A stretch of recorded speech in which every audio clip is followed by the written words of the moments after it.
splicing alternativo.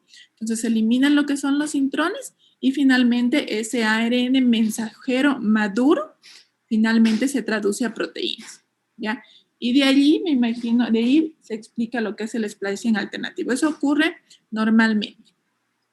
Ya, no es que el spliceosoma se une al ARN mensajero maduro, no. Se une al pre-ARN mensajero. En este caso, como ya lo dijo, pues se va a eliminar los intrones, haciendo un corte o empalme de los exones. En este caso, pues sería que como ya solamente se quedan los exones y ya se eliminaron los intrones, solo va a haber un ARN maduro compuesto solamente de exones. Finalmente, pues aquí el ARN mensajero maduro sin intrones, al momento que sale del núcleo, al pasar al citoplasma, en donde estos van a ser tomados por los ribosomas, en donde finalmente pues van a ser traducidos. Y aquí se va a dar lo que es finalmente la síntesis de proteína. Ya.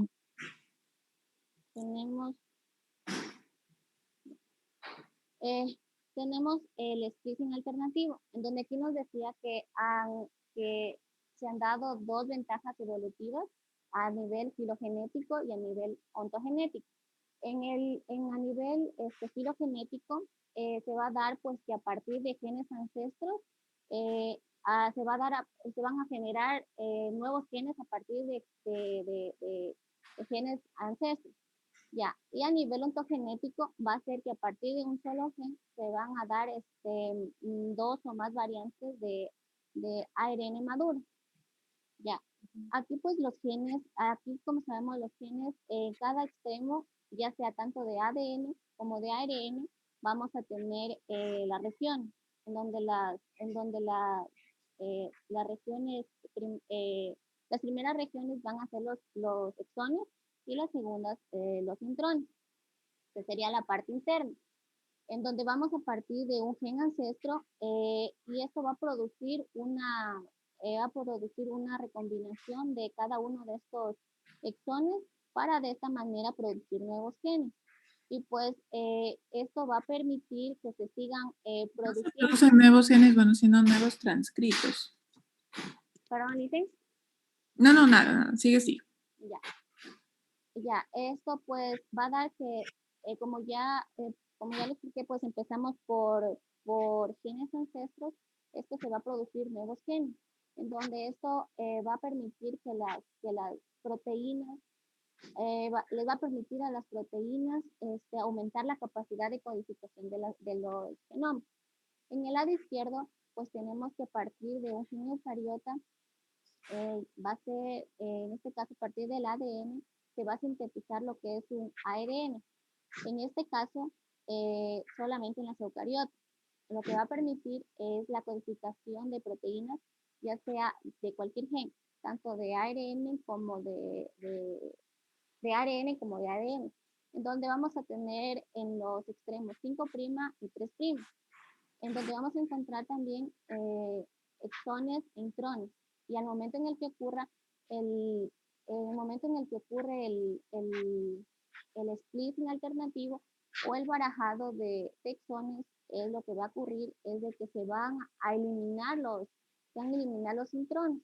Por ejemplo, de esta parte de aquí del ARN, se van a eliminar los intrones, quedando únicamente los exones. Y a partir de esto, de que ya se eliminaron los intrones, se van a ir recolectando y uniendo a los exones, obviamente con la ayuda de una enzima. Lo que va a dar de esta unión es la formación de un ARN mensajero maduro. En este caso, pues nos dice que el gen eucariota puede ser capaz a través del splicing alternativo de generar dos o más variantes de ARN mensajeros maduros a la vez. Y estos finalmente pues lo que va a hacer es que van a sintetizar proteínas, sus propias proteínas. Ya, bueno, aún no me queda, me falta un poquito la parte, por ejemplo, del splicing alternativo, en donde me estás mencionando que los intrones se eliminan en el splicing y finalmente yo tengo el ARN mensajero maduro. Pero ¿por qué yo tengo del mismo gen? ¿Por qué yo tengo diferentes ARN mensajeros si yo iba a codificar diferentes proteínas y de todas formas todos provienen, todos los ARN mensajeros maduros provienen de un mismo gen? ¿Qué ocurre específicamente en el splicing alternativo? Listen, ya lo explico yo más adelante.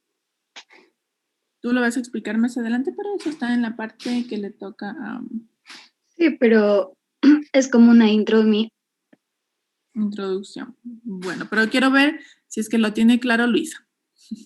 Porque ocurre el barajado, dicen, o sea, que se da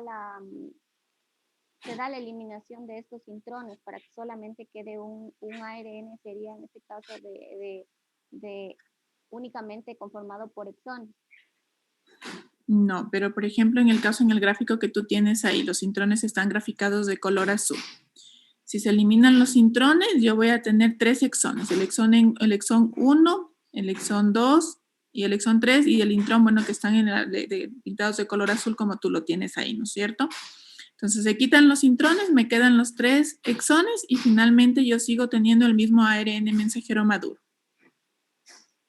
¿Qué ocurre en el splicing alternativo? Esa es mi pregunta. ¿Cómo puede ser posible que yo tenga un ARN mensajero maduro como base en el mismo gen? Pero voy a tener ARN mensajeros maduros, unos más grandes y otros más pequeños, y esos me van a producir diferentes tipos de proteínas. ¿Por qué tengo esa diferencia?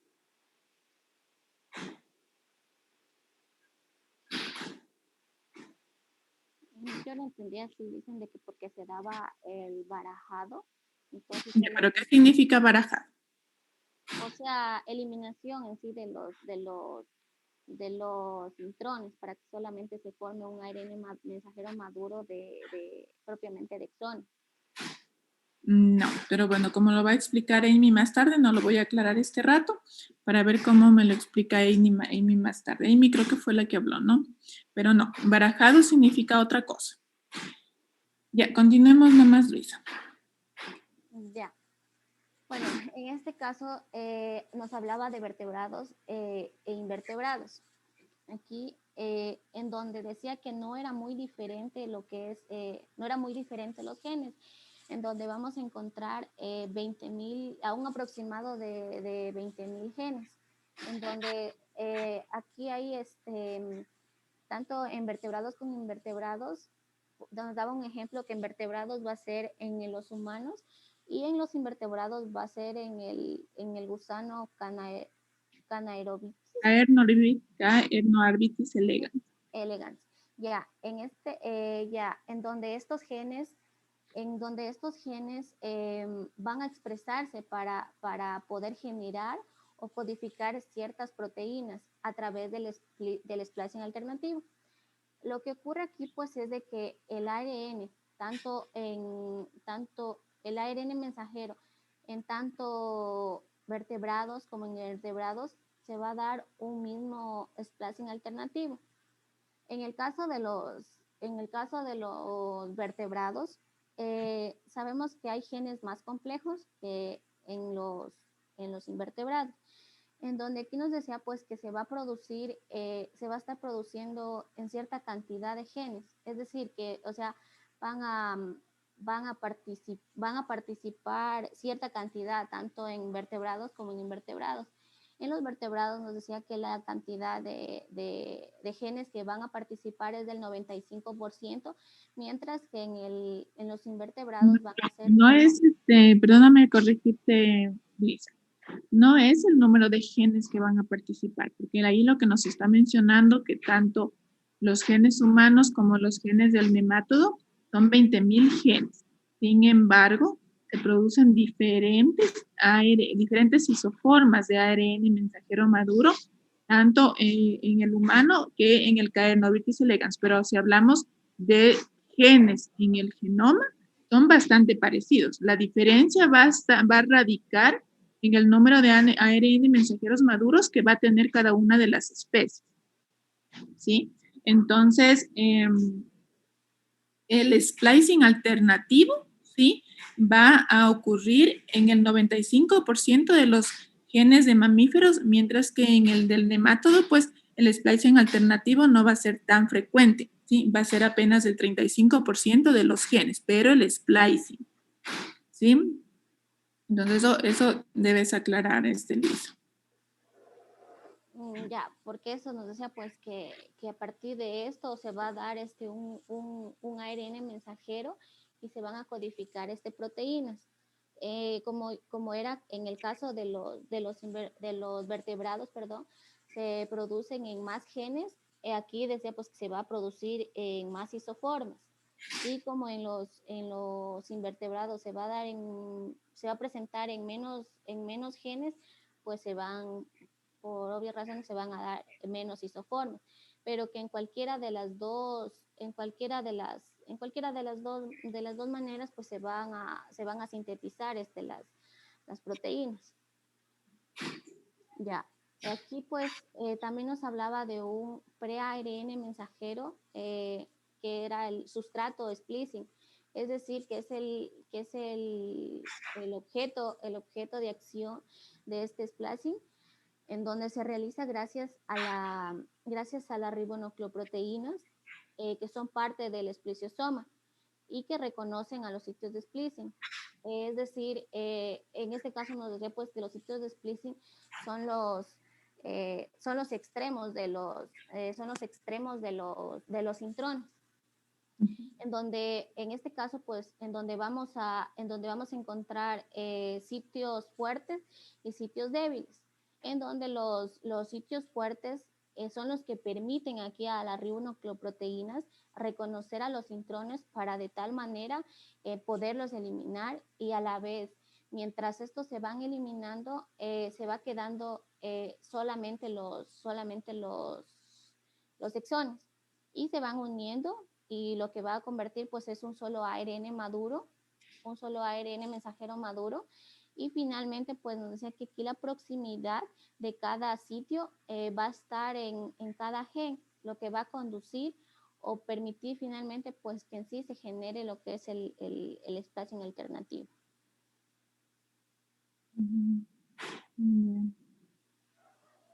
Y bueno, hay nada más aclarar lo que vendrían a ser los sitios de splicing fuertes o los sitios de splicing débiles. No sé si lo vayan a mencionar más tarde en la exposición. Sí, entonces, en este caso sería que el splicosoma se une preferentemente a los sitios de splicing fuertes, se une con mayor afinidad, a diferencia de los sitios de splicing débiles, al cuales se une con menor afinidad. Entonces, si yo tengo en el ARN premensajero maduro sitios de splicing fuertes y sitios de splicing débiles, el splicosoma va a preferir unirse a los sitios de splicing fuertes cuando estos estén disponibles en el ARN premensajero, ¿sí?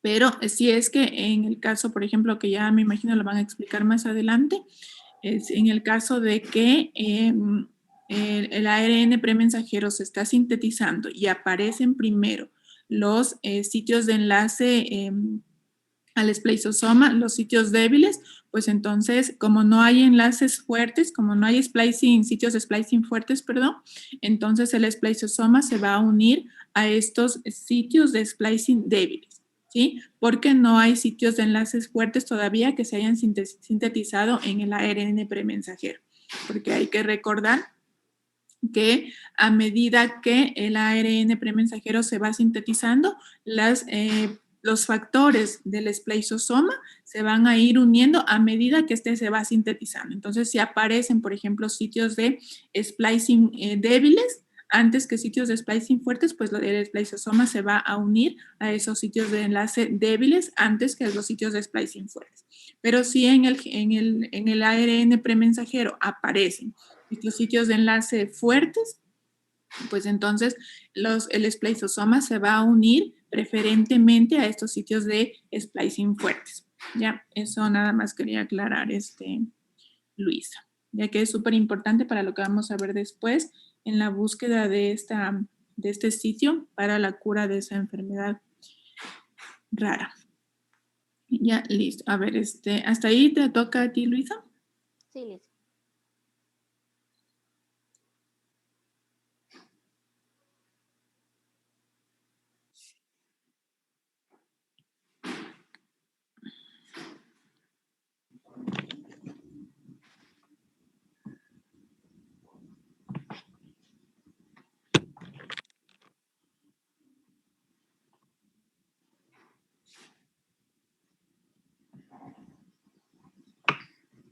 Ya, a ver, en cuanto a los potenciadores y silenciadores del splicing, aquí nos dice que en el splicing alternativo este está regulado por secuencias que actúan en cis, como por factores que operan en trans, que esos son conocidos globalmente como factores de splicing.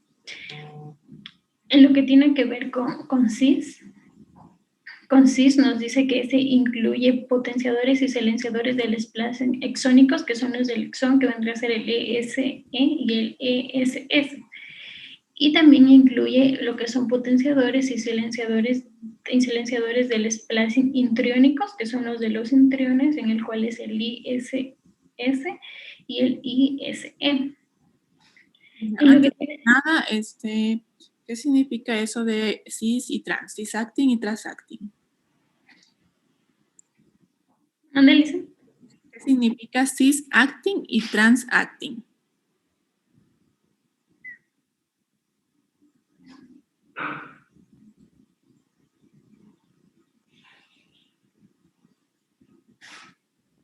Porque aquí tú me estás hablando que los potenciadores y silenciadores del splicing exónico, ¿sí? Y los potenciadores y silenciadores del splicing exónico actúan en cis.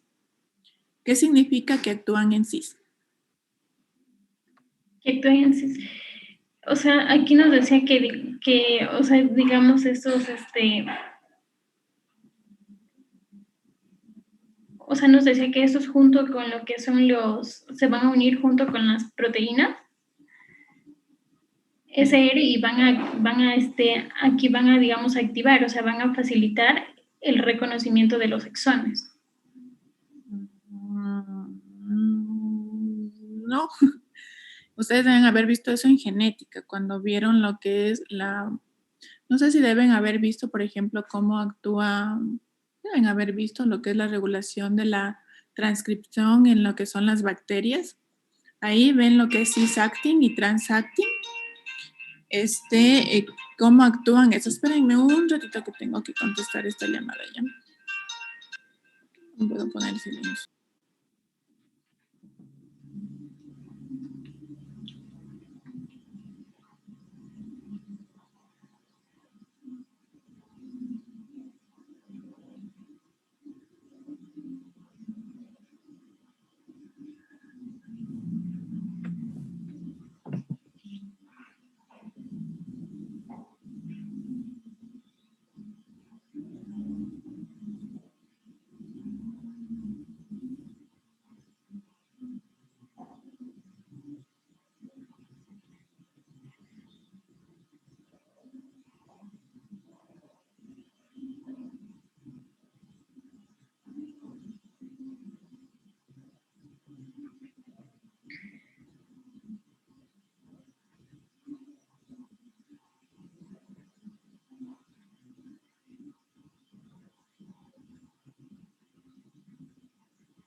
ahora sí, Jimena. Continúa nomás. A ver, con la pregunta que te acabo de hacer. Entonces, como les digo, eso ustedes deben haber visto en... Eso se ve cuando se ve lo de la regulación de la transcripción en lo que son las bacterias. Cuando ustedes ven, por ejemplo, cómo se activa los genes, por ejemplo, el triptófano, el gen laxeta y todo eso, ustedes ahí observan, por ejemplo, que es cis-actin, que es transactin. ¿Y qué significa eso? Entonces voy a dejar esa pregunta para después. ¿Sí? Voy a anotar. Listen, ¿puede repetir la pregunta, por favor? ¿Qué significa? Porque aquí ¿qué significa que, por ejemplo, los potenciadores y silenciadores de los splicing exónicos y los potenciadores y silenciadores del splicing en los intrones actúen en cis? Entonces, aquí me pone, por ejemplo, en el splicing alternativo está regulado por secuencias que actúan en cis como por factores que operan en trans. Y esos son los factores del splicing. Entonces, ¿qué significa cis-actin y trans-actin? Obviamente en lo de la publicación. ¿Cuáles secuencias actúan en cis y cuáles secuencias actúan en trans? Sí, esa es la pregunta. Gracias, Liz. En cuanto a lo que en trans nos dice que estas funcionan, como podemos ver aquí, mediante la unión a potenciadores y silenciadores del splicing. Aquí se va a incluir las proteínas SR, que son las proteínas ricas en serina arginina, y las HNRNPS, que son las partículas ribonucleoproteicas, las cuales nos dice que hay algunos de esos factores que van a activar, mientras que otros van a inhibir. Como es el caso de las proteínas SR, que esas nos dice que se van a unir al potenciador y facilitan así el reconocimiento de los exones, mientras que las HNRPS, que esta en cambio se unen y estas van a inhibir este procedimiento.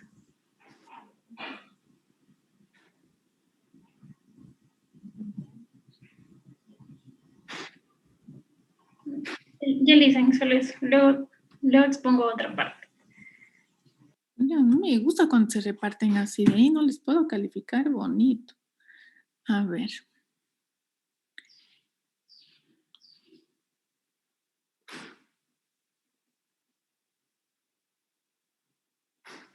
Ya, a ver, ¿a quién le toca?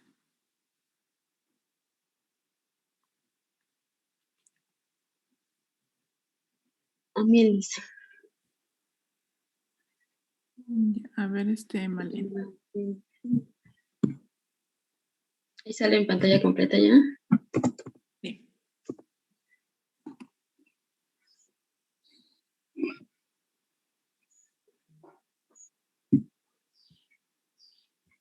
Ya. Tenemos el acoplamiento del splicing alternativo con la transcripción. Como sabemos, el splicing alternativo está regulado por lo que son modificaciones post-traduccionales, pero también está... Bueno, post-traducción. Ah, sí, pero el splicing alternativo. Sí, está bien, está bien. Pero también está regulado por lo que son las interacciones funcionales y físicas de la maquinaria de transcripción, por lo cual se han propuesto lo que son dos mecanismos para explicar lo que es el acoplamiento entre la transcripción y el splicing. Estos son el acoplamiento por reclutamiento y el acoplamiento cinético. Ya. En el acoplamiento por reclutamiento, nos dice que la maquinaria de la transcripción va a reclutar lo que son los factores del splicing que van a operar sobre el pre-ARN mensajero a medida que va a ser fabricado por la ARN polimerasa 2. Aquí, ¿sí sale el puntero? Sí. Allá. Aquí primeramente se va a producir lo que es la fosforilación en la ARN polimerasa 2, que va a favorecer lo que es el reclutamiento de la maquinaria encargada del proceso de CAPI, mediante que son las enzimas como la guaniltransferasas, y esta se va a encargar de lo que es de la adición de la metilguanosina al extremo 5 del pre-ARN mensajero. Ya, después, una vez que la ARN polimerasa 2 es hiperfosforilada. Esta se encarga de lo que es el reclutamiento de los factores de splicing en el sitio de la transcripción. Ya, en el extremo 3' del gen, sin embargo, se van a unir lo que son los factores de poliadeninización en el extremo terminal, en el extremo terminal del gen, lo que va a permitir que se dé la terminación y la liberación de un ARN maduro. Ya, cabe recalcar que la ARN polimerasa 2 hiperfosforilada se va a activar lo que es el splicing del pre-ARN mensajero, y la ARN polimerasa 2 hipofosforilada, en cambio, va a inhibir lo que es el splicing del pre-ARN mensajero. Ya, en el acoplamiento cinético, sin embargo, aquí las variaciones de la velocidad con que la RNA polimerasa 2 recorre el gen, es decir, el proceso conocido como elongación, va a condicionar lo que es el uso de los sitios débiles y de los sitios fuertes del splicing, afectando lo que son las isoformas. Ya, aquí tenemos que una tasa baja de elongación va a permitir la unión de los factores del splicing y el reconocimiento de los sitios débiles, lo que va a favorecer lo que es la inclusión del exón. Así como nos explicaba usted que si es que primero se presenta lo que es el sitio débil, este va a ser primeramente reconocido, permitiendo lo que es la inclusión del exón. En cambio, cuando se presenta una elevada tasa de elongación, al presentarse lo que son un sitio débil y un sitio fuerte, va a tener preferencia por lo que la ARN polimerasa 2 va a tener preferencia por lo que es el sitio fuerte, generando lo que es la exclusión del exón. Ya, tenemos que las formas más frecuentes que van a afectar lo que son los exones alternativos, en el 80% va a provocar lo que es una elongación lenta con una mayor inclusión del exón. Sin embargo, la forma menos frecuente, que es el 20%, va a ocurrir un efecto contrario, es decir, que se va a producir una mayor lentitud. Espérame un ratito ahí, Malenia, y te faltó aclarar que en este caso, pues, en la publicación, que es lo que estamos viendo, para determinar si es que el splicing alternativo se debe por la unión del spliciosoma a sitios de splicing fuertes y débiles, se debe a la tasa de elongación que tenga la ARN polimerasa. Entonces, lo que ellos hacen para reconocer si es que la tasa de elongación de la ARN polimerasa influye en el splicing alternativo, entonces lo que hacen ellos es, bueno, ahí es la parte que te tocaría a ti explicar, qué es lo que le hacen a la ARN polimerasa, ¿sí? Para demostrar que se puede incluir un exón cuando la tasa de elongación de la ARN polimerasa es baja, y qué ocurre en cambio, por qué se incluye, por ejemplo, por qué el spliciosoma se une fuertemente a los sitios de splicing fuertes cuando la tasa de elongación de la ARN polimerasa es mucho más elevada. Entonces ahí nos explican que para demostrar eso, ¿sí? Lo que hacen es mutar a la ARN polimerasa, ¿sí? Eliminan un aminoácido, lo sustituyen por otro aminoácido y por tanto la tasa de elongación de la ARN polimerasa se reduce, ¿sí? Es lo que hacen en el estudio para demostrar justamente esto, ¿sí? Entonces, ¿cuál es cómo se unen el spliciosoma a los sitios de splicing? Entonces, mutan a lo que es la ARN polimerasa para que la ARN polimerasa polimerice o realice lo que es la extensión, ¿sí? Más lentamente de lo que lo hace normalmente. Entonces, al hacerlo de forma más lenta, entonces los sitios de enlace débiles van a quedar más expuestos, y ahí, por ejemplo, hay un término súper interesante que habla río arriba, nos dice. Entonces, río arriba de lo que son los sitios de splicing fuertes. Entonces, una vez que la ARN polimerasa es una proteína quimérica, es decir, que baja su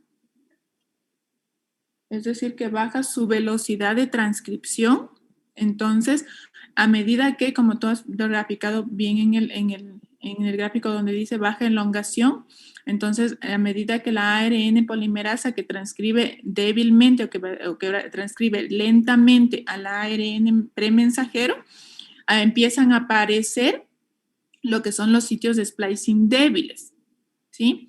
Entonces, a medida que aparecen los sitios de splicing débiles y como la ARN polimerasa está polimerizando tan lentamente, entonces los sitios, el spliciosoma, pues va a reconocer esos sitios de splicing débiles y va a incluir, por ejemplo, lo que es el exón.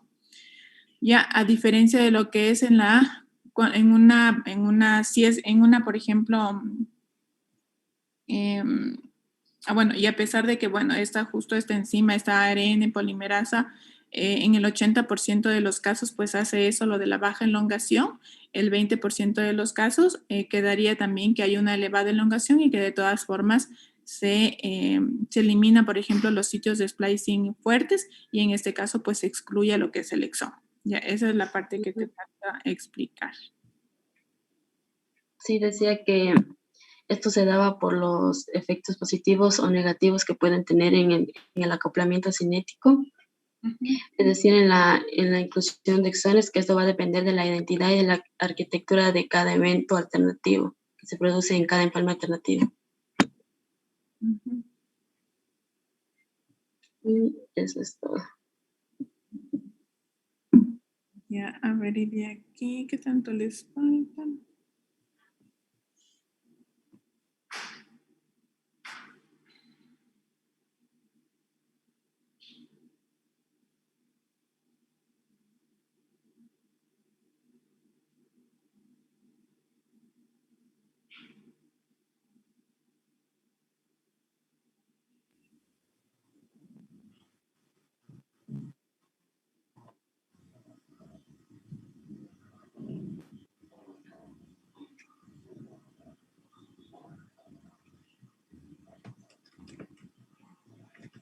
Ya.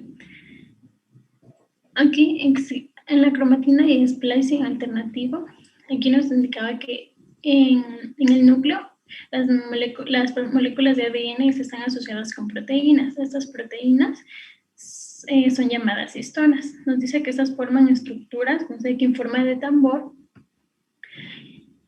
en forma de tambor que son conocidas como nucleosomas. Los nucleosomas nos dice que forman unidades repetitivas, las cuales son fundamentales en la estructura cromatínica, permitiendo comprimir el voluminoso genoma eucariota dentro del núcleo y también permiten el acceso adecuado en el mismo. Ya, los nucleosomas nos dicen que esos están organizados como una fibra de forma similar a la estructura de un collar de perlas. Nos dice que estas están conectadas por ADN desnudo, libre de histonas, que es el ADN linker.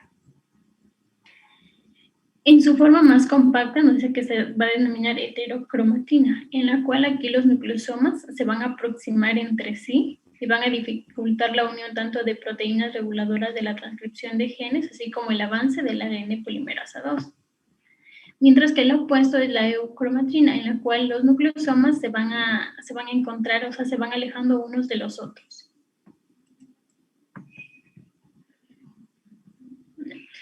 Aquí se dice que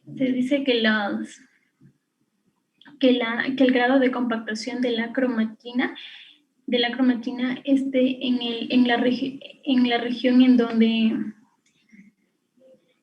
A ver, nos dice que el grado de compactación de la cromatina en la región en donde se encuentra el exón que sufre splicing alternativo, nos dice que este se relaciona directamente con los niveles de su inclusión. Los tratamientos o condiciones que promueven la compactación de la cromatina nos dice que van a afectar los niveles de inclusión de los exones alternativos específicos, debido a que la ARN polimerasa puede avanzar lentamente. Como aquí nos decía que los cambios en la organización de la cromatina, debido a factores remodeladores de la cromatina, las modificaciones de las histonas o bien sea la posición de los nucleosomas. Nos dice que estos van a... En la posición de los nucleosomas nos dice que estos pueden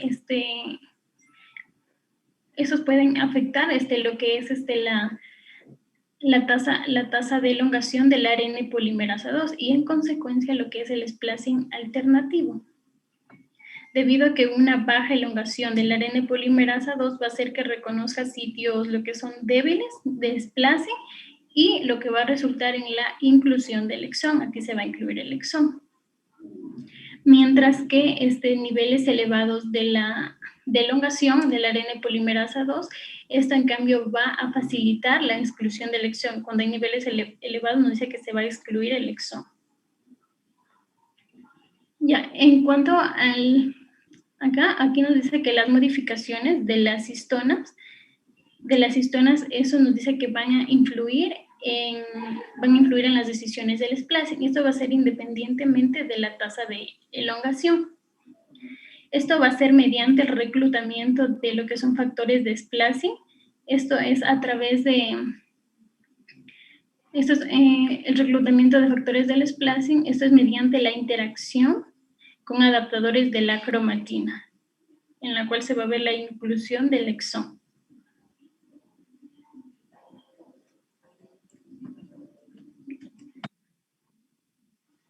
Ya, Liz. Ya, listo, gracias.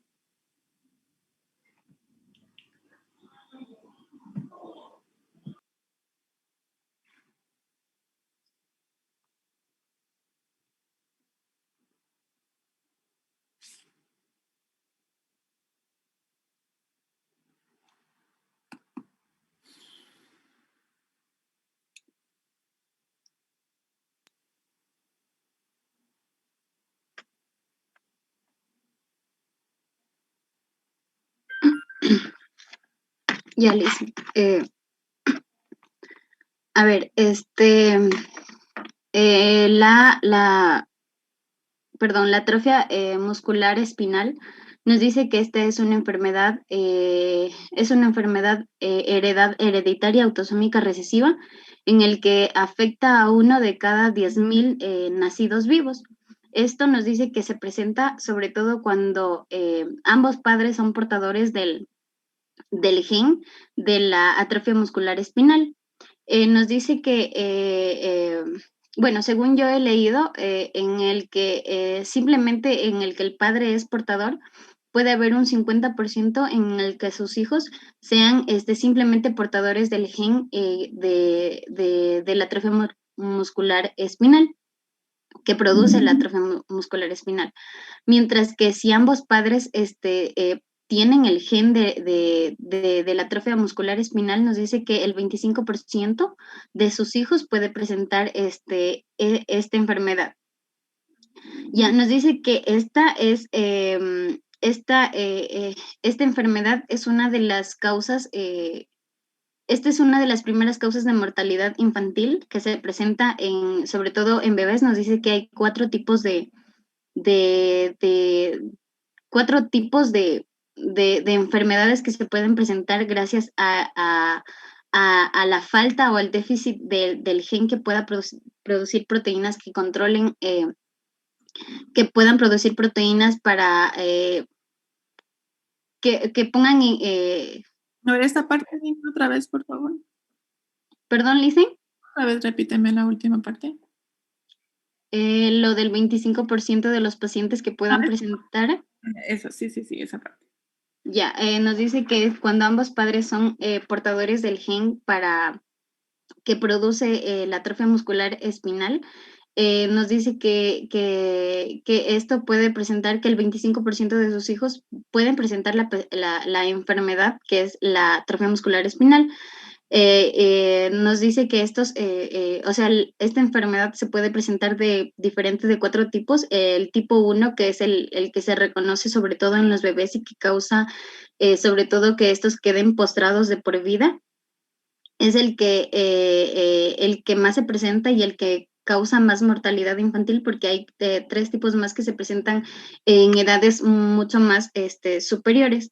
Nos dice que la causa o el déficit del gen que produce las proteínas para la neurona motora de supervivencia, que es la que pone en inervación, o sea, que es la que hace que los músculos se puedan mover o controlar, o que estos o sea, puedan moverse en general. Nos dice que hace que no haya una conexión con el nervio, y lo que es más afectado son los músculos de la caja torácica. En general los músculos, pero principalmente los músculos de la caja torácica. Ya. Nos dice... Más una cosita, Amy.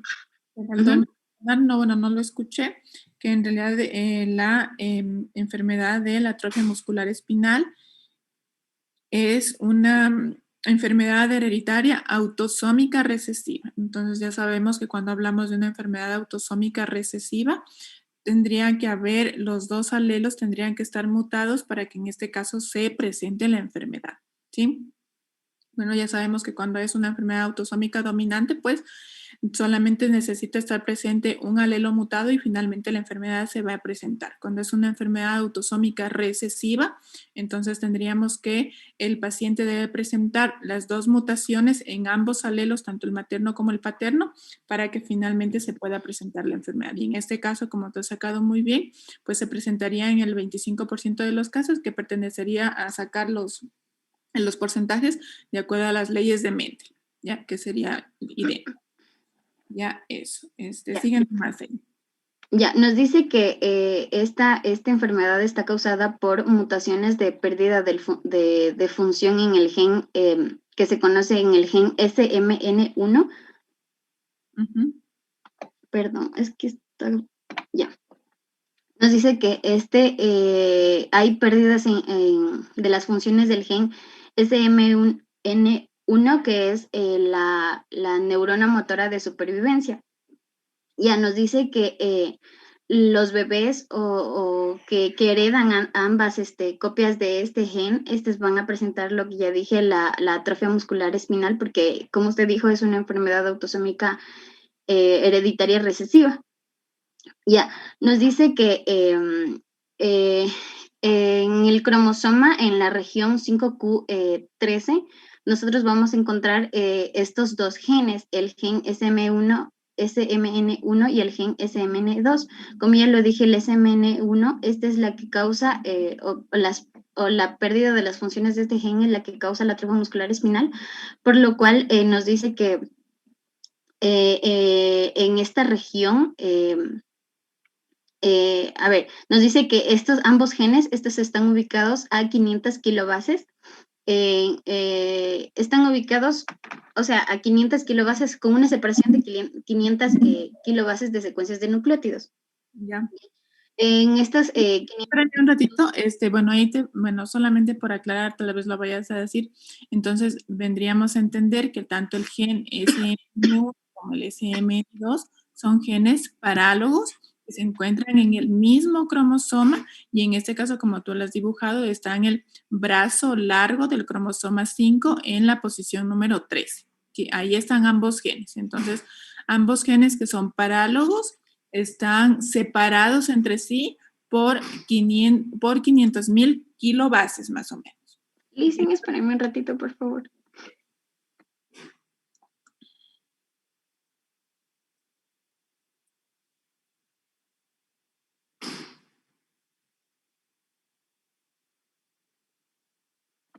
Sí, Listen, eso justamente, no me acordaba de la palabra. Son genes que son parálogos. Nos dice que estos genes, así como lo están viendo aquí en la imagen, no sé si ven bueno, yo lo voy a colocar el puntero. Ya. Aquí, como lo ven en esta secuencia, están en posición invertida. Nos dice que el gen SM1 tiene las secuencias que son 1, 2B, 2A, 2B, 3, 4, 5, 6, 7 y 8. Nos dice que cuando hay una mutación en este gen, el SMN1, es cuando hay una modificación, hay un cambio en que se sustituye con una citosina, y en cambio acá, o sea, normalmente aquí la diferencia de estos dos genes es que en el SM1 hay un cambio en la citosina, y acá, en cambio, en el SMN2 hay un cambio por la timina. La mutación en este gen nos dice que produce, o sea, normalmente, perdón, aún no con las mutaciones, normalmente nos dice que estas se van a codificar cuando ya haya el corte y el empalme, que es el splicing. Cuando ya haya esto, se van a producir, o sea, de forma normal se van a producir proteínas que se incluyan este exón, el exón 7. Entonces nos van a dar un pre-ARN mensajero, y luego del pre-ARN mensajero un ARN maduro en el que la mayoría de sus proteínas van a tener una forma funcional, mientras que en el gen del SMN2 nos dice que aquí, como se sustituye en cambio por una timina, la mayoría de los genes no van a presentar o este exón 7, y lo cual nos va a dar que en cambio la mayoría de las proteínas que se van a presentar van a estar de forma truncada, mientras que el 20% va a ser de manera funcional. Algo de que me olvidaba de explicar, perdón, es que este gen, este SMN2, simplemente nos dice que bueno, se presenta de forma normal, y quita las proteínas que se presentan de forma truncada, van a estar de forma normal, pero este gen se utiliza simplemente para evaluar la enfermedad, o sea, la evolución de la enfermedad, que cuando se presenta la atrofia muscular espinal, mientras que el gen SMN1, si es que se presenta la mutación, nos va a dar la enfermedad, pero sirve como para controlar o para determinar qué tipo de trofo muscular espinal se presenta en un bebé. Ya, nos dice que el gen SMN1, mediante el corte y el empalme, esto les quería explicar de las chicas. Ya, nos dice que generalmente en la secuencia de nucleótidos en el ARN premensajero se van a encontrar una secuencia más o menos así. Entonces, aquí se van a encontrar un intrón, un exón, un intrón, un exón, un intrón y un exón. Así. Ya, en el splicing alternativo nos dice que, así como lo dijo Luisa, que hay un barajado, nos dice que simplemente se van a considerar para formar el ARN maduro simplemente los exones, debido a que el corte y empalme es el splicing es sirve para descartar los intrones. Los intrones simplemente son secuencias que codifican, los exones son las secuencias que codifican las proteínas.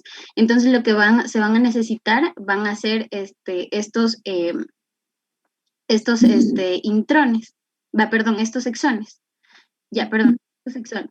Ya, en el splicing alternativo nos dice que simplemente se van a considerar los exones, pero cuando hay el barajado de exones nos dice que puede haber, por ejemplo, este exón no se puede presentar y simplemente se pueden unir estos dos exones, y aquí se va a presentar una proteína, mientras que en otras ocasiones se pueden considerar las tres, y se van a presentar otra proteína. Por eso es que tenemos nosotros pocos genes, pero miles de proteínas. Bueno, ni tan pocos.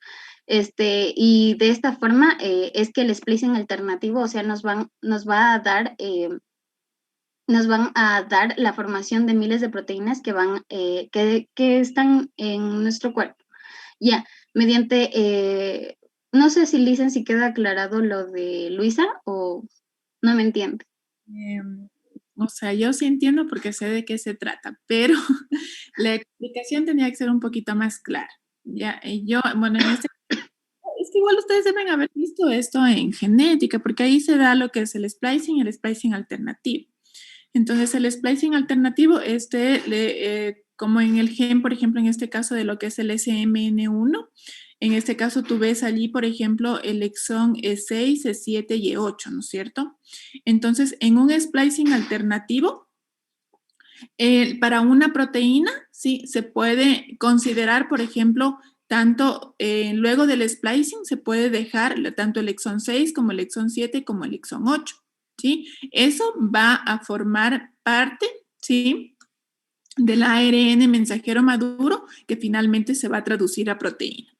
En otra forma de splicing, como en este caso que tú has tachado lo que es el exón 7, en otro caso de splicing, entonces el exón 7 va a ser considerado como intrón, ¿sí? Además de los intrones que están en el medio que tú has dibujado como líneas allí.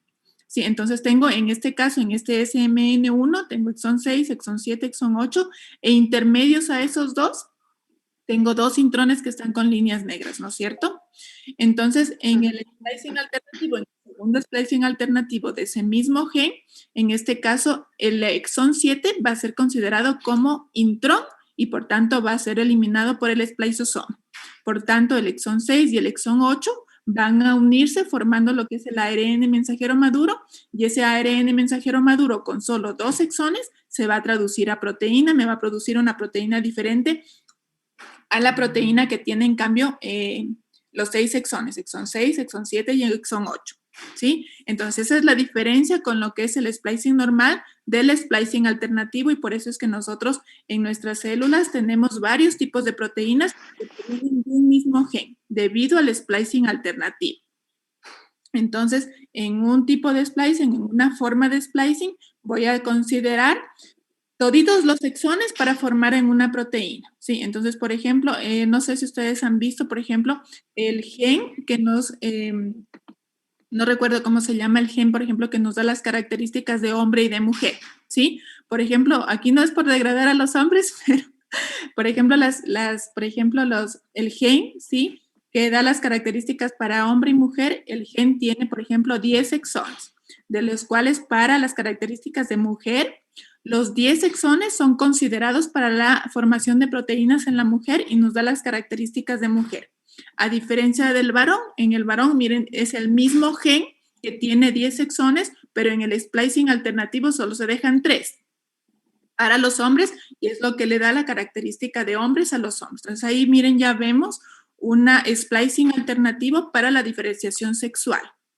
¿Sí? Y todas provienen del mismo gen, sino que en este caso, las mujeres, todos los exones van a ser considerados para la formación del ARN mensajero maduro, mientras que en el varón solamente 3 exones van a ser considerados para la formación del ARN mensajero maduro, pero todos provienen del mismo gen. O sea, ¿sí? El mismo gen para todo. Aquí sería lo mismo. En lo que es el SMN1, igual. Para el splicing alternativo, en un caso voy a tener considerado lo que es el exón 7, el exón 6, 7 y 8, mientras que para el otro solamente voy a tener el exón 6 y el exón 8, ¿ya? Y uno de esos exones van a ser considerados como intrones que se van a eliminar gracias a lo que es el spliceosoma. Ya, eso quería aclarar, ¿ya?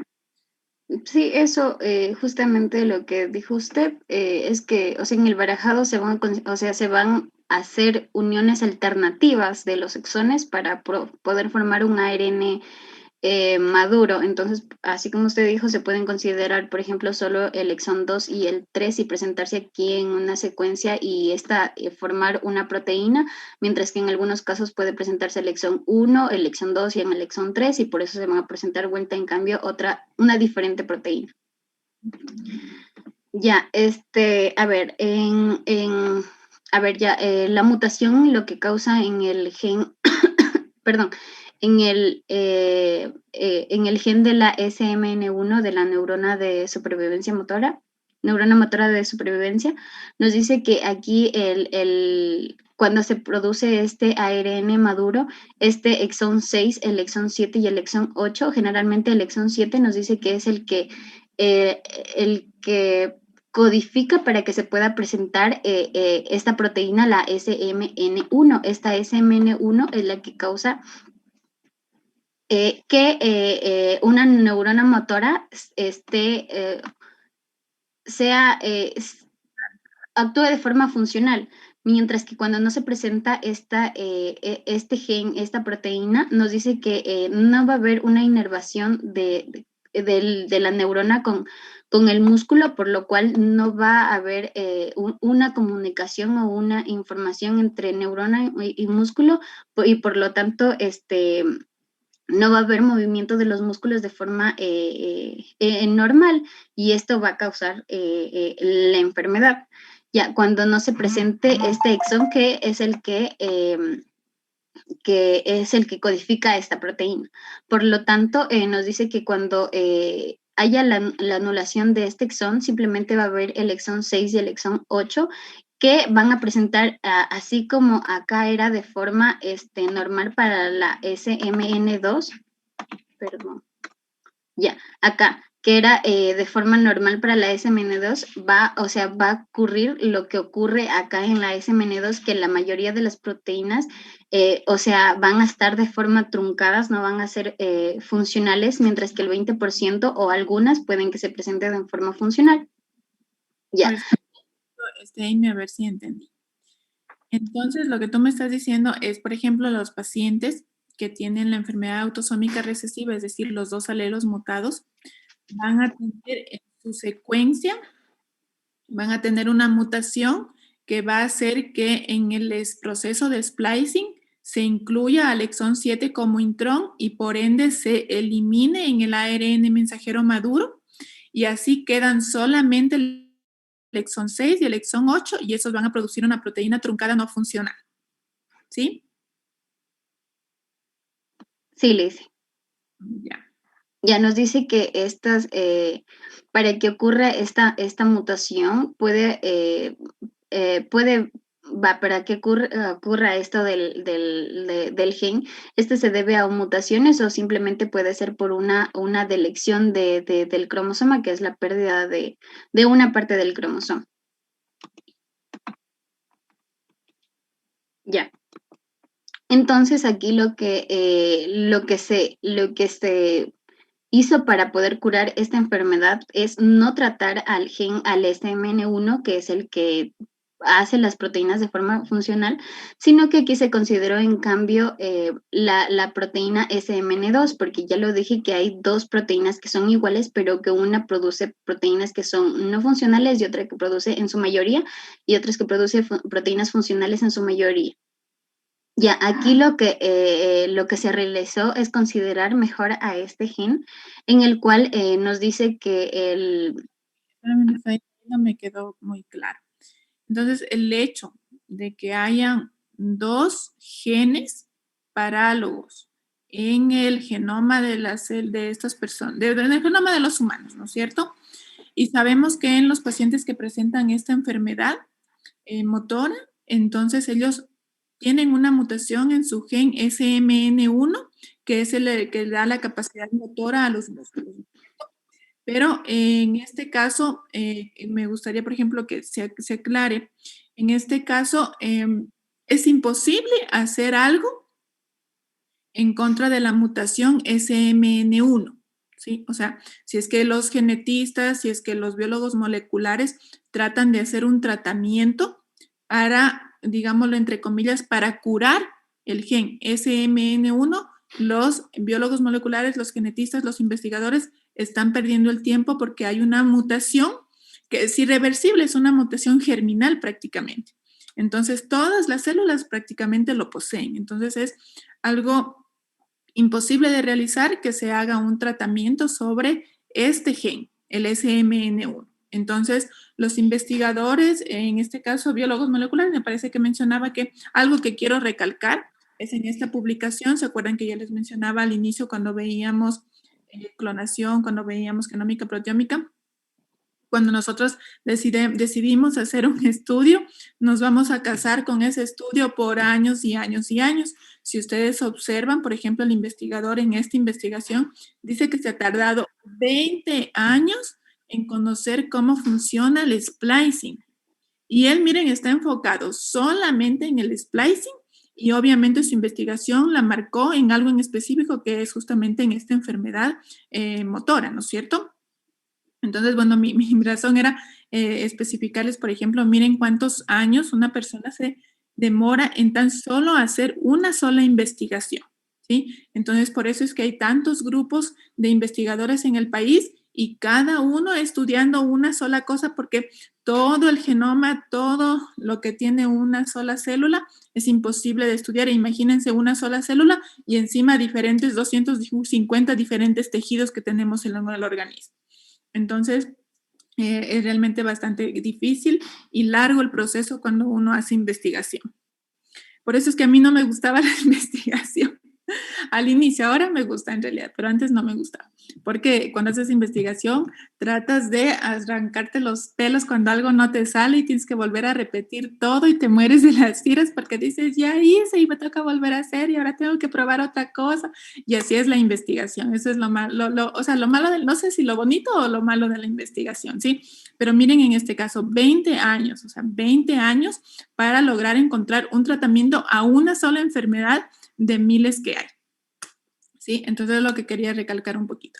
Ya, y bueno, en este caso, entonces lo que hacen es aprovechar, ¿sí? Como ya saben que no pueden hacer absolutamente nada en el gen SMN1, entonces van a aprovechar que en la célula, en el cromosoma 5, existe un gen parálogo que es el SMN2, al cual sí pueden modificar o por lo menos pueden modificar su estructura para que éste funcione normalmente y produzca la proteína que el MN1 no puede producir. ¿Sí? Eso es lo que quería, que me hubiese gustado que lo recalques un poquito. Sí, a eso justamente iba. Que aquí, así como lo dijo la Lisen, hay una proteína, la que es la SMN2, que produce igual una proteína que es la SMN. Produce igual esta proteína, por lo cual se aprovechó esta SMN2 como un respaldo, o también decía en el artículo como un backup, para que pueda haber un tratamiento a esta enfermedad. Y aquí lo que se realizó es que, por ejemplo, se hizo un fármaco, un fármaco en el que contenga una secuencia de nucleótidos que se denomina Spinraza. Esta secuencia de nucleótidos nos dice que estas se van a unir al exón 7, o sea, para que se pueda incluir que se pueda que esta se pueda incluir para poder formar un ARN maduro y que ésta pueda sintetizar proteínas funcionales. Entonces aquí lo que Spinraza lo que hace es unirse al exón 7 para que ésta se pueda incluir pobremente y así pueda fabricar el 80% de las proteínas que son funcionales, mientras que de forma normal, cuando no hay este fármaco, cuando no se trata con el Spinraza, nos dice que en el ADN obviamente van a estar estos exones, el exón 6, 7 y el 8. Entonces, en la proteína que nombró Jimena, que es el ribonucleótido nuclear heterogéneo, que está marcado de forma naranja, va a unirse al exón 7, lo cual no va a permitir que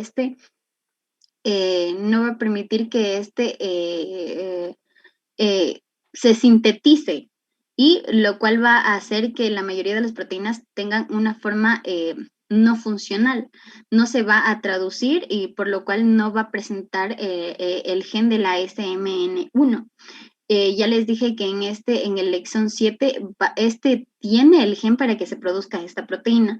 Entonces, aquí con el Spinraza nos dice que va a competir, va a ser me acordaba de la ELISA, que es de forma competitiva, que se va a unir al exón 7, y por lo tanto aquí en cambio también sí van a haber proteínas que no se produzcan de forma no funcional, pero la mayoría van a ser producidas perdón, de forma funcional, cuando ya se sintetice el pre-ARN mensajero y luego el ARN maduro, y luego así se sintetizan las proteínas. Eso. Ya, iría, por ejemplo, muy bien la explicación de lo que estaba explicando Maleni, que no la voy a explicar yo, me gustaría que la expliquen ustedes, donde en las publicaciones yo no tengo información así porque sí. Ya, entonces, aquí donde entraría la explicación, que era lo que les decía que es súper importante, donde entraría la explicación que existen estos sitios de splicing débiles y estos sitios de splicing fuertes. El exón 7 vendría a ser un sitio de enlace débil o un sitio de enlace fuerte. En este caso, la ARN polimerasa actúa, por ejemplo, a una alta tasa de velocidad o a una baja tasa de velocidad, que es súper importante. Entonces, para eso está la explicación anterior de lo que veíamos, qué son esos sitios de enlace, esos sitios de splicing fuertes y esos sitios de splicing débiles. ¿Qué significa? Aquí va súper bien la explicación y lo puedo entender de maravilla. Ya, entonces, ahí la importancia de esa parte de lo que yo les recalcaba al inicio. Entonces, ya, mis preguntas, a ver, ¿vas a contestar, Amy? Bueno, aquí decía, perdón, aquí decía que se aprovechó los factores que explicaba también Jimena, los de cis y trans, para poder bloquear la unión de lo que es o sea, bloquear esta unión de la HRNPA1 y A2, bloquear esta unión que influye negativamente en el exón, y gracias a esto, o sea, se pueda hacer un splicing alternativo y se pueda producir las proteínas que son funcionales. ¿Eso, Licen? No. Hay otra parte. ¿Y qué significa trans? En este caso, por ejemplo, de lo que es, por ejemplo, aquí vendría a ser igual los sitios de unión de lo que es el espliciosoma en el pre-ARN mensajero. Y el espliciosoma en sí, cómo actúa, por ejemplo, en trans y todo eso. ¿Eso qué significa? Que era la parte, porque es como la parte teórica, más o menos, de lo que es la publicación para entender cómo finalmente actúa esta espinraza en el gen SMN2, que es un gen parálogo, sí, para poder activar esa proteína SMN. ¿Ya? Entonces, tal vez Jimena tuvo tiempo en lo que estuvo escuchando la exposición, las siguientes exposiciones, de ver qué significa cis y qué significa trans. Tal vez alguien más del paralelo. Consultaron tal vez qué significa cis, qué significa... Yo, Listen, Ahora cuenta. ya decía que el cis son regiones no codificantes del ADN que van a regular la transcripción de los genes cercanos. Es decir, que se van a encontrar próximos al gen o en el mismo gen. En cambio, los genes trans, o sea, los reguladores trans, estos en cambio van a regular genes que van a estar distantes, pero que fueron transcritos a partir del mismo gen. Exactamente, que son transcritos a partir del mismo gen. Entonces, el cis-actin y el trans-actin, cuando hablamos de secuencias en cis, por lo regular hablamos de promotores, hablamos de potenciadores, ¿sí? Son secuencias que regulan un gen en el mismo sitio, pero no se pueden mover de allí, ¿sí? Entonces, el promotor en su mismo sitio, porque el promotor no se puede mover a ningún lado, está siempre al lado del gen, regula el gen en el mismo sitio donde está, que vendría a ser en cis. Entonces, por eso son por lo regular el cis-actin es... Entonces, aquí estamos hablando, por ejemplo, de lo que es en cis, las secuencias que nos hablaba, por ejemplo, Jimena. Ya, entonces ahí habla, por ejemplo, de los enhancers, de los potenciadores y silenciadores de splicing exónicos, ¿sí? Que en este caso son el ESE y el ESS, que vendría a ser a los potenciadores de splicing y a los silenciadores de lo que es el splicing. Y eso es en el caso de los de los exones, ¿no es cierto? Porque hay potenciadores y silenciadores que son secuencias genéticas, ¿sí? Que están al lado del gen que me va a codificar una proteína. Entonces, y hay entonces potenciadores y silenciadores intrónicos y potenciadores y silenciadores exónicos, ¿sí? Entonces, esos van a actuar en cis. ¿Por qué? Porque son secuencias nucleotídicas, ¿sí? Que actúan en el mismo sitio, ¿sí? Se regulan a sí mismos para regular un gen que está más adelante de ellos. Entonces, una secuencia en cis también vendría a ser un promotor, ¿sí? Entonces serían promotores, silenciadores, potenciadores, son secuencias en cis. Ahora secuencias en trans, que es lo que nos acaba de mencionar Dora, en cambio vendrían a ser en este caso, en el ejemplo específico que estamos viendo, son los factores del spliceosoma. ¿Ya? ¿Por qué? Porque esos factores se transcriben, por ejemplo, en otro sitio en el genoma y se actúan en otro lado de donde fueron sintetizados. Por eso es en trans, ¿ya? Entonces vendrían a ser todas las proteínas, porque la mayor parte de las proteínas actúan en trans, se sintetizan en un gen, pero tienen su accionar en otro lado, su función la tienen en otro lado. No sé si esto queda claro. Ya, y eso significa lo que es en cis y lo que es en trans. Entonces aquí hablamos, ejemplo, de lo que es las proteínas que regulan lo que es a estos genes, que son las proteínas SR, que vendrían a ser las proteínas ricas en serina y arginina, ¿sí? Que en cambio son las que incluyen, por ejemplo, a los... y las proteínas ¿cómo era? RNPA. Eso, las HNP, esas de allí. A1 y A2. Es la ribonucleoproteína nuclear heterogénea. Ya, entonces, esa es la importancia de lo que es el cis y lo que es el trans, ¿ya? Eso por un lado. Y todavía me falta que me contesten lo que son el splicing débil y los sitios de splicing fuertes. Que en este caso, por ejemplo, el exón 7 del gen SMN2 vendría a ser un sitio de enlace fuerte o un sitio de enlace débil. Es un sitio de enlace débil, Liz. ¿Por qué? Porque porque no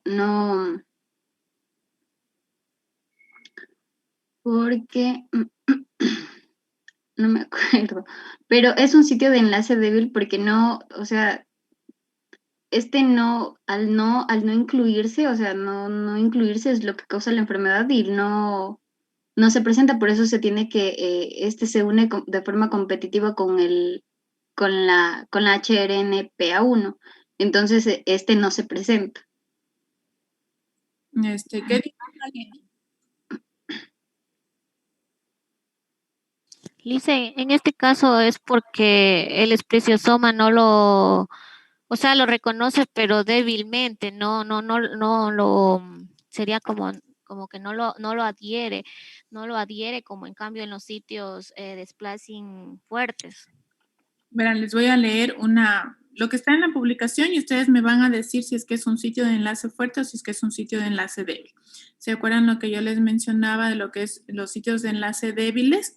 Sí, se eliminan lo que son los sitios de enlace débiles. Entonces, por ejemplo, si el ARN premensajero está sintetizado por la ARN polimerasa en forma completa y llega a lo que son los factores del espliciosoma, y yo en el ARN premensajero tengo sitios de enlace débiles como sitios de enlace fuertes.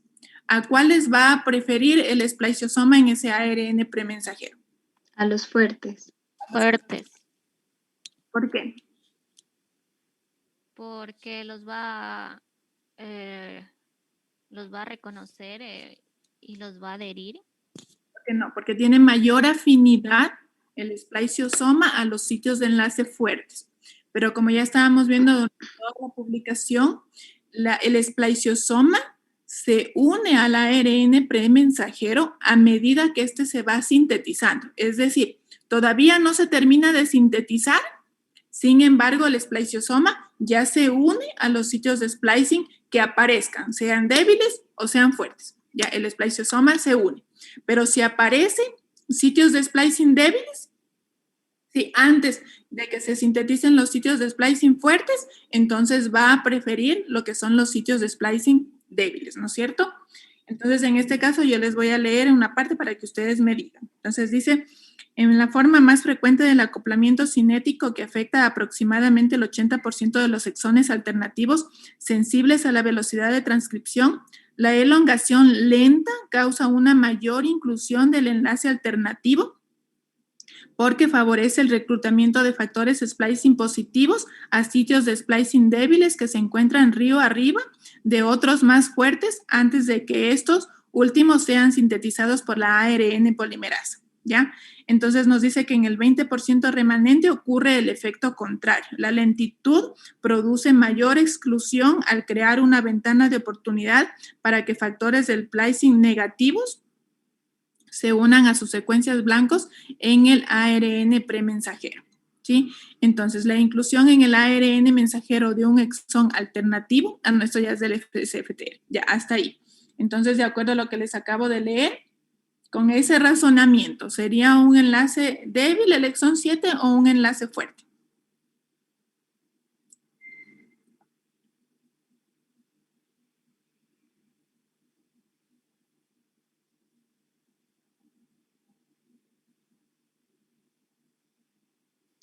Entonces, dicen, es un enlace fuerte. No, pero no quiero que estén seguras. ¿Es fuerte o es débil? Es fuerte porque dice que, o sea, que este reclutamiento de estos factores, o sea, dice, el reclutamiento de los factores splicing positivos a sitios de splicing débiles que se encuentran río arriba de otros más fuertes antes que estos últimos sean sintetizados. Entonces es un splicing, o sea, son formas, ¿cómo es? Fuerte, o sea, yo le entiendo fuerte. Fuerte, ya. Y a mí lo que a mí me sorprende es que Maleni, que fue la que expuso esta parte, no me dijo.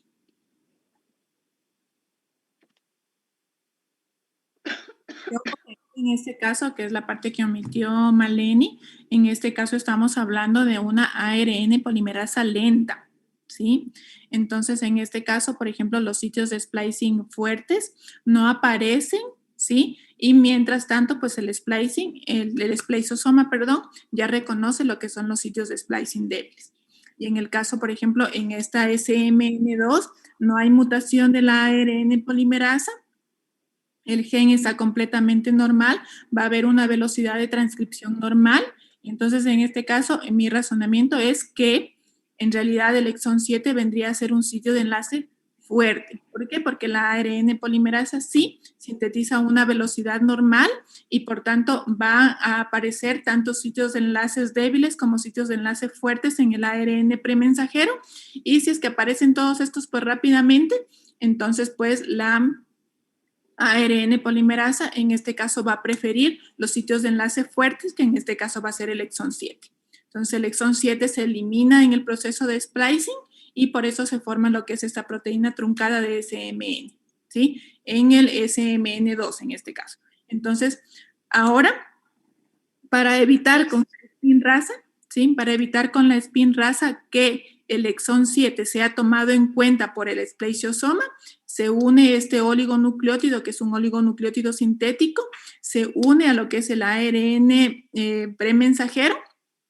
El spliceosoma no lo detecta, los factores del spliceosoma no lo detectan, por tanto no se elimina el exón y este exón 7 queda conservado en el ARN mensajero maduro para poderse traducir a una proteína funcional en el 80% de los casos. Lo que aquí me gustaría recalcar es que a pesar de que se utiliza una spin raza, aún seguimos teniendo el splicing alternativo.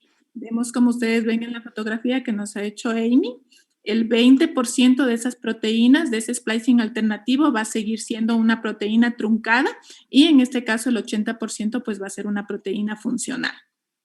Sí, lo que teníamos en el caso anterior, en cambio veíamos que sin la spin raza vamos a tener al revés, ¿no es cierto? Un 80% de lo que es la proteína truncada y un 20% de lo que es una proteína funcional, ¿sí? Entonces, al momento de incluir el exón 7, yo tengo una mayor cantidad de proteínas funcionales. Entonces, según como yo entendí la publicación, entonces tendríamos que el exón 7 es un sitio de splicing fuerte, ¿sí? Porque Dice, cuando digamos se adhiere a un sitio débil, después se puede, ya se queda solamente con el sitio débil o se puede después cambiar, por decirlo así, con un sitio fuerte, siendo obviamente el que primero se adhiere el sitio débil.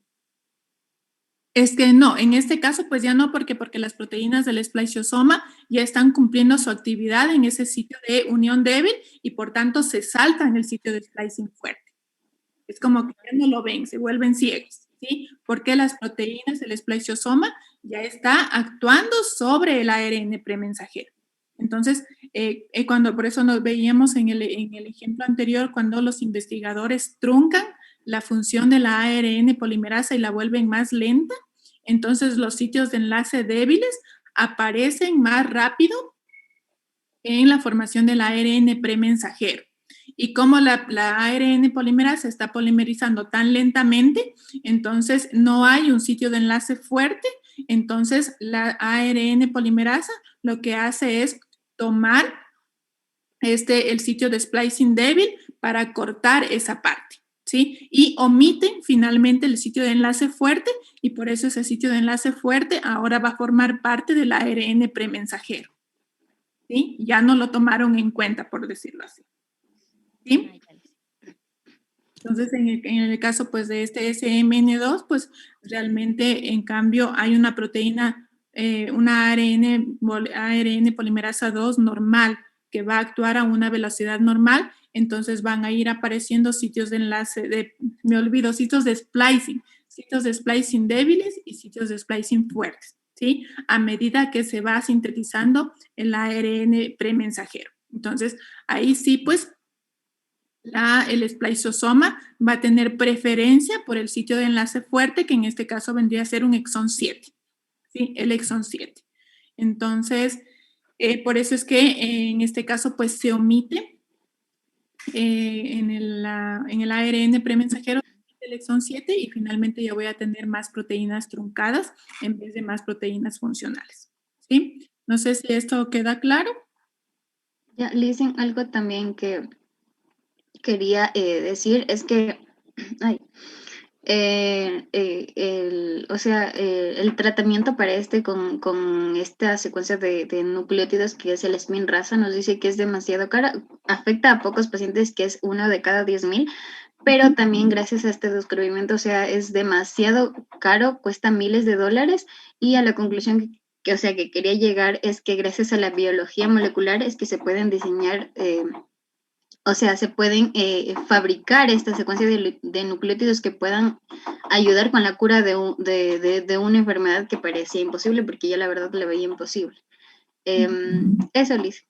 Eso en realidad, pero miren, todavía hasta que la tecnología pues avance un poco más, vemos realmente cómo los tratamientos son bastante caros. Miren que en la publicación decía que estas personas tienen que darse tratamiento 4 veces al año, me parece que decía. Uh-huh.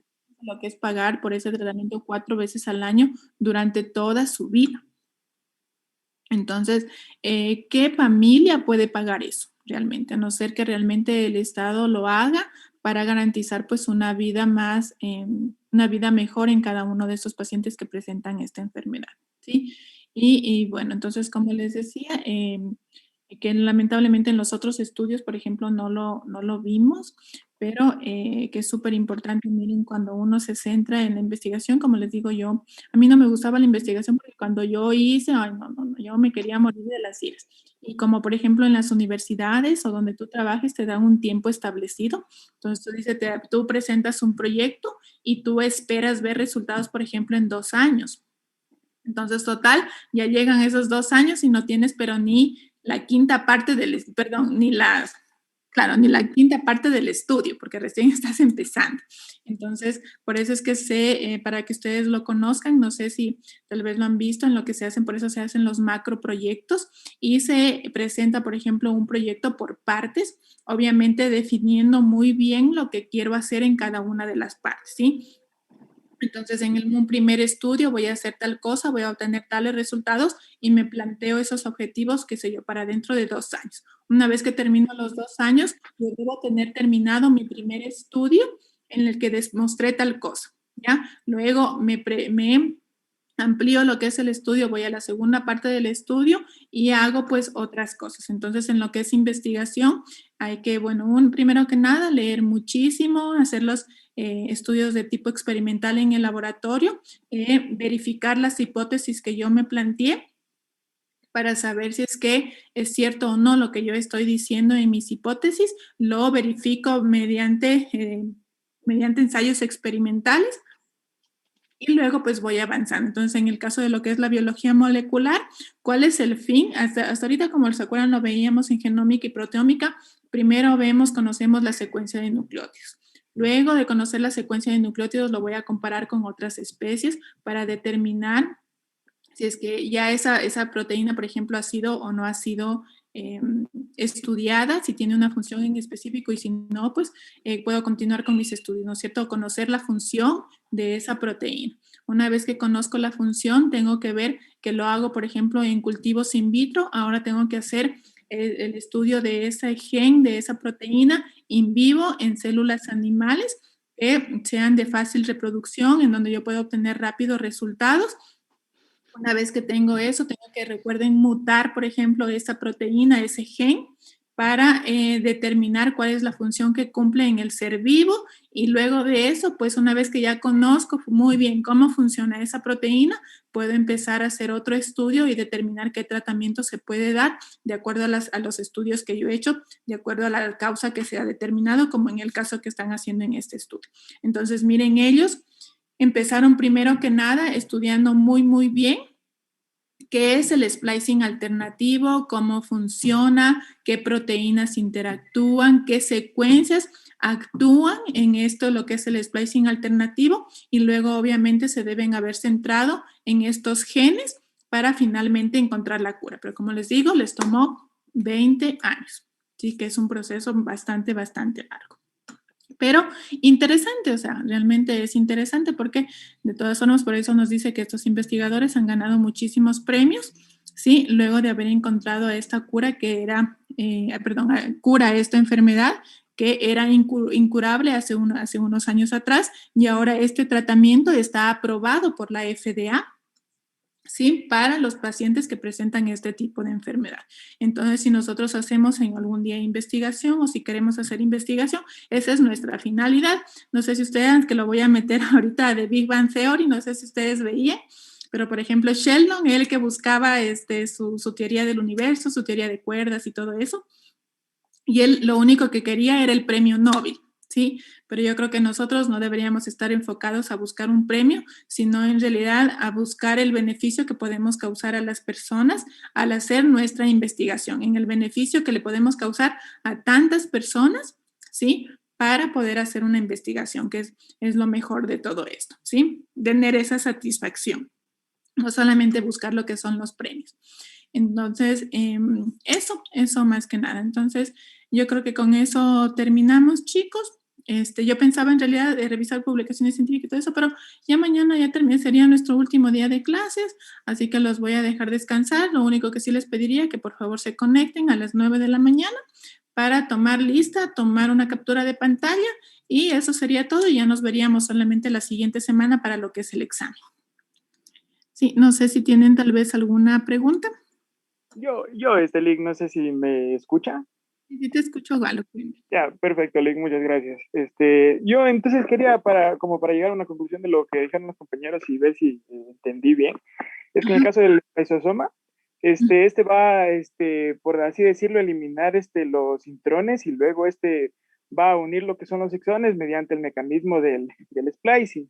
Entonces aquí luego nos hablaban sobre los splicing fuertes y débiles. En el caso de los sitios del splicing fuerte, iba, por así decirlo, van a estar más ajustados y van a poder reconocer o van a utilizar más eficazmente, o se van a poder utilizar más eficazmente que los splicing débiles, ¿verdad?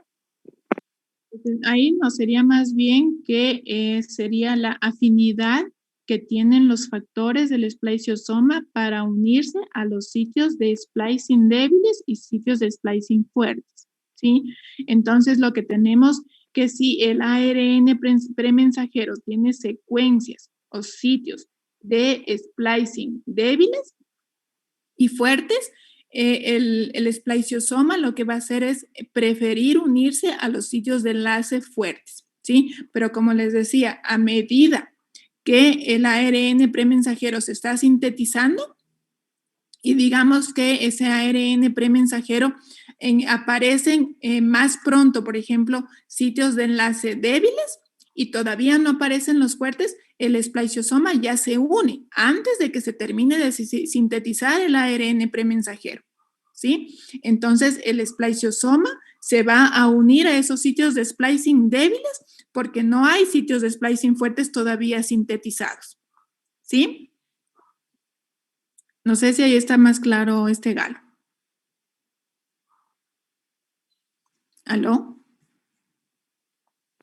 Sí, estaba hablando pero con el micrófono apagado. Sí, está ahí, sí está entendido. Entonces la posición dependería de por así decirlo, lo que viene siendo el efecto, o sea, la posición del sitio de la unión del pre-ARN. O sea, dependería de si aparece sintetizado más pronto. Entonces, por ejemplo, si suponiendo lo contrario, ¿no es cierto? Si en el ARN premensajero se empiezan a sintetizar, por ejemplo, sitios de splicing fuertes primero y luego aparecen los débiles, entonces el spliceosoma va a preferir unirse a esos sitios de enlace fuertes porque esos aparecieron primero en el ARN premensajero, ¿sí? Entonces, todo va a depender de cuándo aparecen, por ejemplo, estos sitios de enlaces débiles o fuertes en el ARN premensajero a medida que este se va sintetizando por la ARN polimerasa 2. ¿Sí? Okay, muchas gracias. ¿Ya? Y también tienes que tomar en cuenta lo que es el splicing alternativo, que era lo que les explicaba.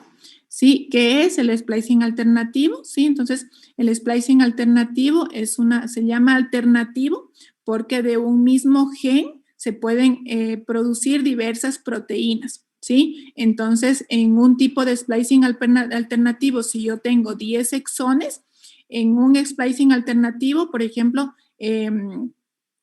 puede ser que de esos 10 exones solamente se eliminen 2, yo tengo un tipo de proteína.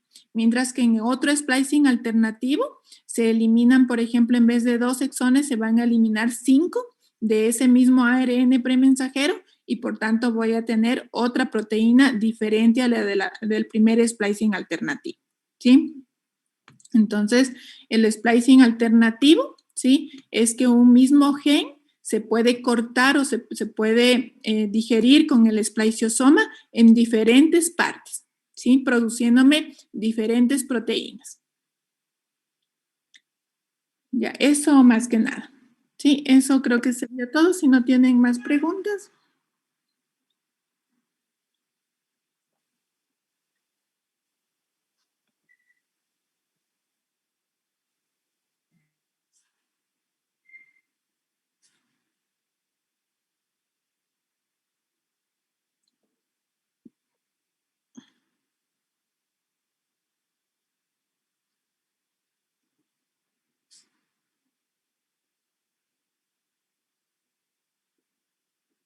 Espérenme un ratito, solo califico porque si no después me olvido.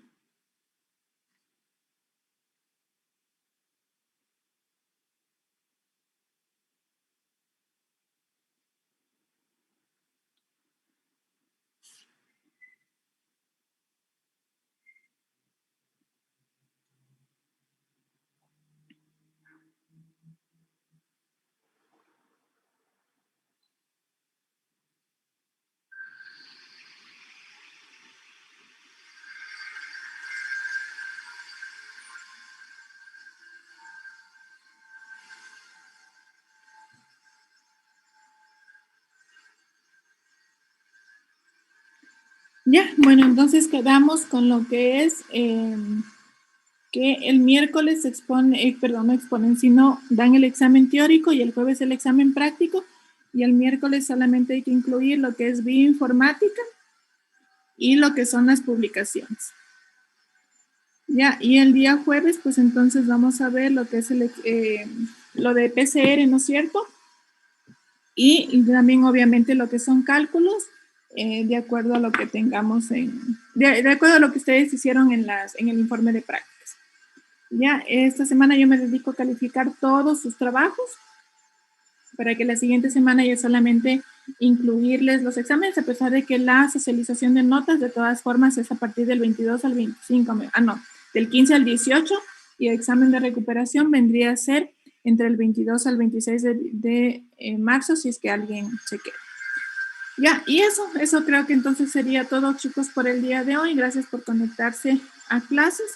Nos estaríamos viendo Dicen. la siguiente semana. Sí, dime. Disculpe, ¿me podría pasar la asistencia, por favor? A ver, Nailea. Ya, también, por favor. Jennifer. Sí, Jennifer Pérez. Ya, listo. Gracias. Ya, listo, chicos. Entonces, eso sería todo por el día de hoy. Gracias por asistir a clases. Entonces, nos vemos la siguiente semana. Mañana que se conecten, solo hago una captura de pantalla, les tomo lista y de ahí nos veríamos la siguiente semana. Mañana a las 9 de la mañana para no levantarnos tan temprano. Bien, gracias. Gracias, Lisa. Hasta mañana.